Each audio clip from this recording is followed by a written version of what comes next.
Bonjour les amis, let's discuss the question how UX, or user experience elements, relate to SEO. So this is a very long discussion. Where is the boundary of SEO? So should the SEO specialist relate some design and product questions and so on and so on?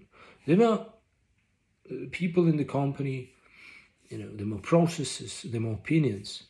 So obviously, the bigger ones, the bigger company would be stick to silo-based structure, with people rarely go beyond their own boundaries. But when the company is small, everyone is doing virtually everything.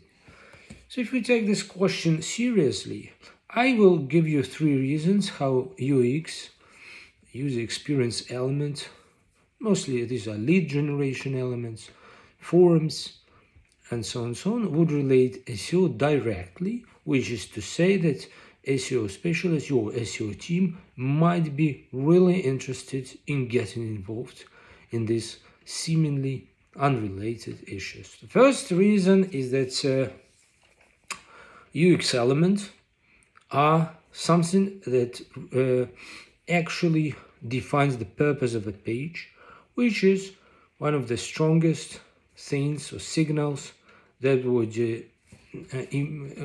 impact your SEO rankings and so on and so on.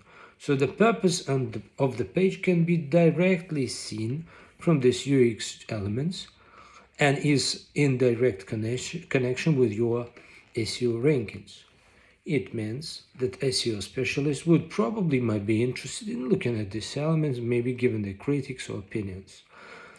The second point is that UX element would directly impact time on page and other behavioral metrics which are priced in or calculated in your SEO ranking also.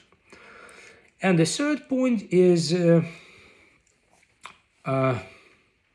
this important element that firstly relates UX, or the way your website communicates with users, would imply some further works, for example, structured data issues, and so on and so on. So if you're really interested in making a site user-friendly, you would end up adding up some elements that would require, maybe at a later stage, but would require your SEO team involvement. So it's better to do them in the first place.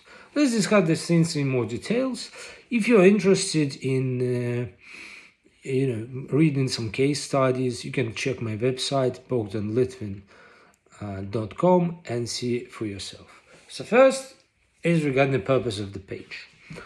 So if you look the Google Raters guidelines, this is a document for human raters that would check out the website pages and over a small period of time would go through these guidelines and must grade the website's page by certain criteria. So one of them is, can the purpose of the page be really seen right away?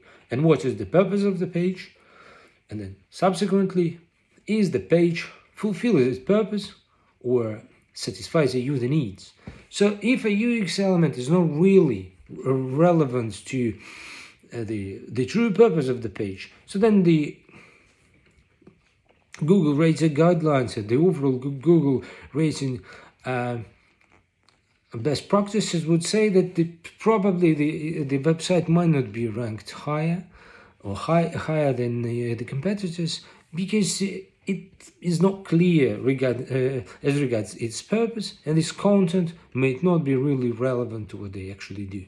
So these are UX elements that, for example, in case of marketplaces, will be search button.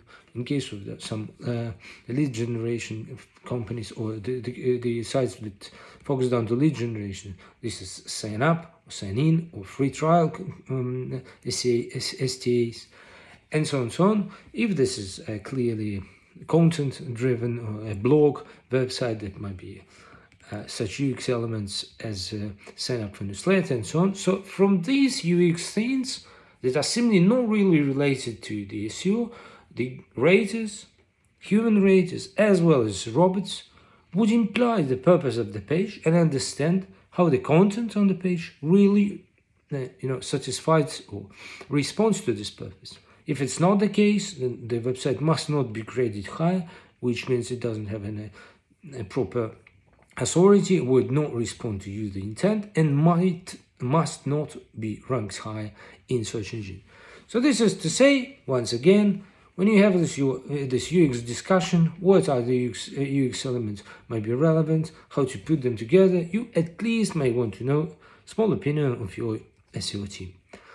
So the second is time on page. So when properly placed, these UX elements would warrant your users long stay on the website. They would understand what they have to do. So the first metric is time on page, the second metric is page per session, or the user journey on the website. So if it's clear, it's done properly. So there's basic behavioral metrics that are priced into the calculation of your SEO ranking will be satisfactory, will be good. So then, if your product team or design team goes on to making these UX changes, it's really fine to have your SEO team in place, at least consult with what they do, maybe give them suggestions. And finally, the third thing that I mentioned is some important thing will entail further work. For example, if you put a search filter on the web page, for example, in the case of marketplace and so on, it will require, for example, structured markup, structured data to be put. And in the end, when you would search for your domain name in Google, these properly markup element would appear right away in the search as rich results and so on.